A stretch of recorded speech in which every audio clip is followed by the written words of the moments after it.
Gawe stok bumbu pecel sing awet tahan lama disimpen ning jero kulkas. Nek pas gak masak iso langsung dicom digawe lawuh mangan ya Cah. Lah iki carane gawe iki ana kacang seprapat kilo tak goreng. Iki goreng yo aja nganti gosong ben supaya rasane gak pahit tapi ya kudu mateng tenanan Cah. Lah untuk bumbu-bumbune wis tak tulis ning jero video. Begitu pula nek goreng bumbune ku ya kudu bener-bener mateng, ambune lomboke langune ilang Cah ben supaya awet.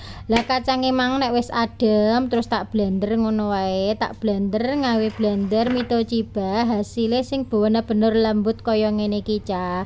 Lah terus aku nyisir gula merah ki aku gawe romprongalan ngene, gawe ukurane kacange seprapat. Nek misale kurang legi ya iso ditambahi meneh.